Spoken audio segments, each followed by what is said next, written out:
Buenos días, estudiantes. Vamos a continuar con nuestras lecciones, pero antes vamos a leer un versículo de la Biblia que se encuentra en Proverbios 4:7. Dice: adquiere sabiduría, es lo más sabio que puedes hacer, y en todo lo demás que hagas, desarrolla buen juicio. Nos hace una reflexión, nos dice: primero, debes adquirir conocimientos y ser una persona sabia.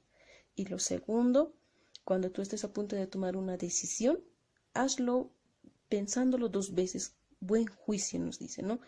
En todas las experiencias que tú hagas, tengas buenas o malas experiencias, siempre debes aprender algo de ello.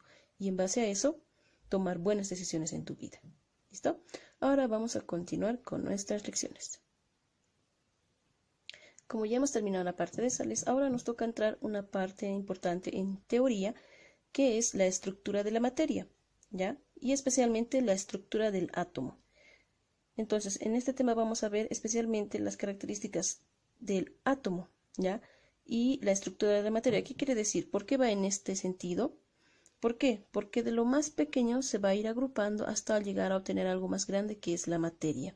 La partícula fundamental de la materia es el átomo. Pero ¿de dónde viene el átomo y cuál es su historia y cuáles son sus características? La vamos a ver a continuación. Empezamos, por ejemplo, con la historia del átomo, que viene a ser por parte de Leucipo y Demócrito. Ellos afirmaban, Leucipo decía que toda la materia estaba compuesta por una sola clase de partículas pequeñas, y Demócrito le puso nombre a estas partículas pequeñas y dedujo que la materia en sí podía fragmentarse, y cuando nosotros fragmentábamos la materia, estas podían hacerse mucho más pequeñitas. Y si fragmentábamos aún más todavía la materia, encontraríamos otras cosas mucho más pequeñas que en este caso vendrían a ser las moléculas. Y si aún así seguíamos destruyendo las moléculas, podíamos encontrar algo que ya no se puede dividir más, que vendría a ser los átomos. Entonces, Demócrito le puso el nombre átomo a aquella partícula pequeña, invisible casi, que significa, que le puso átomo, y esto significa sin división o indivisible. Quiere decir que este último, que ya no se puede dividir más, es la composición de la materia, y a esto le puso de nombre átomo. ¿Listo? Años más tarde, en el siglo IV a.C., Aristóteles prácticamente fue en contra de lo que dijo Demócrito. Dijo que solamente que la materia estaba compuesta por 4 elementos principales. Estos vendrían a ser el fuego, el agua, la tierra y el aire. Decía, estos 4 elementos forman la materia. Y lo demás del átomo, eso no existe. Eso fue lo que dijo, ¿no? Pero años después hubieron otros científicos que continuaron la labor de Demócrito y empezaron a estudiar a más fondo el átomo. Y en base a estos estudios empezaron a desarrollarse los diferentes modelos atómicos. Quiere decir que fueron describiendo al átomo en sí. ¿Y quién fue quien pensó? John Dalton fue el primero que empezó con estas investigaciones, o uno de los primeros, y que rescató la teoría de Demócrito.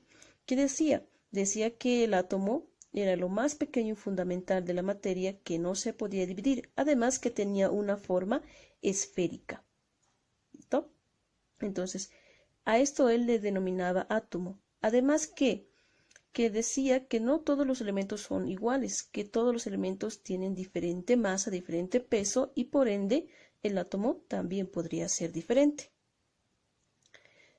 El modelo de Joseph Thomson describe que el átomo estaba formado por una masa que tenía carga positiva y que a esta masa estaban incrustadas pequeñas partículas más pequeñitas, a los que denominó electrones que tenían carga negativa.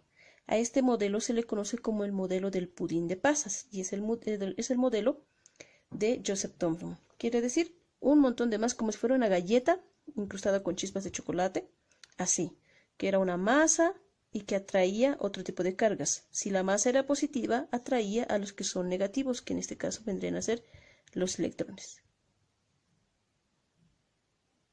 El modelo de Ernest Rutherford nos indica que, según Rutherford, tenía un centro positivo y tenía como una especie de caparazón a su alrededor. Y en ese caparazón se encontraban a los que denominó también electrones. Entonces, había un espacio hueco y fue armándose la estructura del átomo. Espacio hueco con algo en el centro que tenía carga positiva y los electrones que daban vueltas en la corteza que tenían carga negativa.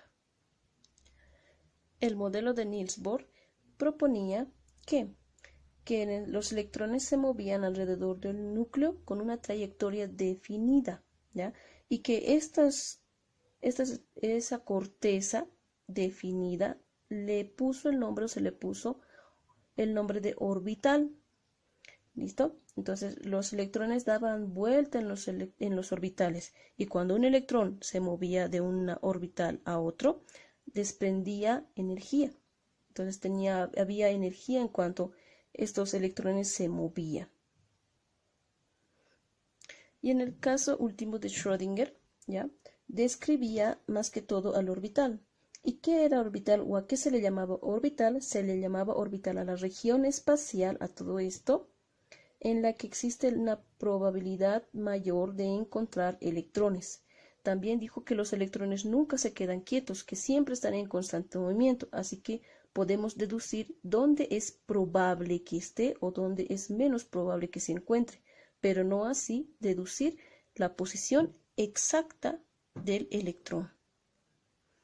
Y finalmente, el modelo actual representa al átomo como si una pequeña esfera llena de orbitales, tiene electrones y cuenta con un núcleo atómico en donde se encuentran el protón y el neutrón. Fuera de eso tenemos otras pequeñas partículas que se denominan quarks que se encuentran dentro del núcleo. Es una teoría todavía que se está practicando en física especialmente, ¿ya? Las características del átomo.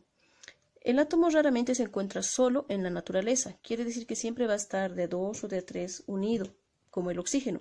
El oxígeno son 2 átomos unidos de oxígeno. El diámetro que tiene el átomo tiene un diámetro de 1 por 10 a la menos 10 metros, quiere decir es como si fuera un pequeño punto en todo esto. Así es el tamaño que tiene. El átomo es la partícula más pequeña y aún así es la más importante en las reacciones químicas, ya que es él quien interviene.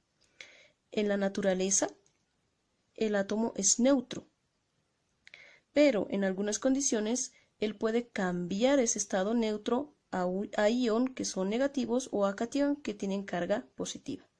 Muy bien, aquí vamos a quedar. Como trabajo van a tener lo siguiente. Para la actividad de esta semana, grafica los diferentes modelos del átomo. Hemos explicado algunos diferentes modelos, entonces tú puedes investigar de internet o tal vez de un libro que tienes y dibujar los diferentes modelos atómicos.